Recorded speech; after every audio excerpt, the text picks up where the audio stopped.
Hello, this is Joy, your assistive technology professional, and something that's talked about a lot these days is the benefits of standing with wheelchair users.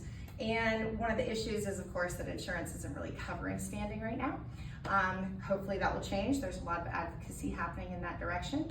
But there is something that can potentially work that's almost standing, and that is a 20 or 30 degrees of anterior tilt. So a lot of people are familiar with a small amount of anterior tilt that's often offered on a lot of chairs to help with some transfers or reaching. But this is a larger amount that can provide some of the benefits of standing without it being fully standing. Some of those benefits are that it can help reduce contractures. It can also help with some spasticity issues if that's something you deal with, particularly with your hip angle needing to be open to kind of reduce that.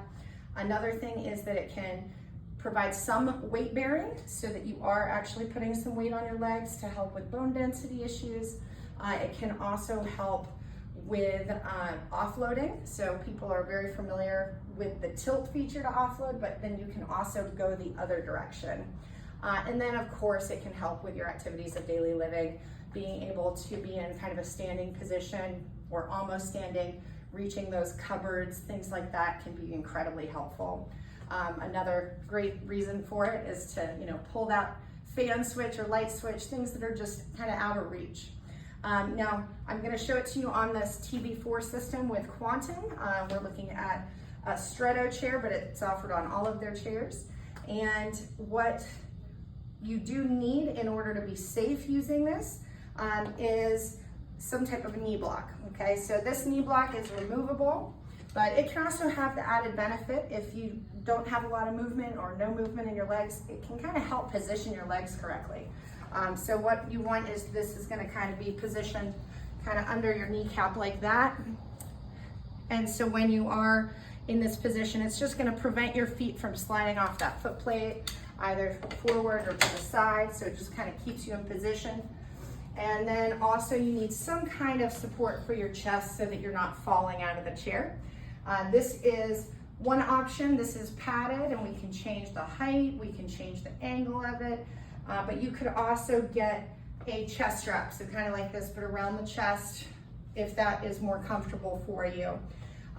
The benefit of this is this just uses the same feature as like what the tray normally would be, but the tray wouldn't act as a support. So you do want either kind of this type of block or a chest support. The requirements in order to have this feature, you do have to be able to get a chair that has the other four main power features, which is the power tilt, the power recline, the power legs, and then that seat elevator. And that seat elevator is now potentially coverage. The coverage is available with many insurances now. That just recently changed. And then I'm going to show you what the 30 degrees looks like. So here we're going all the way up into the 30 degrees of reach. And I've found that a lot of folks who have the full standing feature, often this is the position they might get into anyway. So 30 degrees is pretty good as far as the positioning and weight bearing and all the benefits that you get. So if this is something that's interesting to you or that you're interested in, just talk to your therapist, your doctor, and your ATP about if this would work for you. Thanks.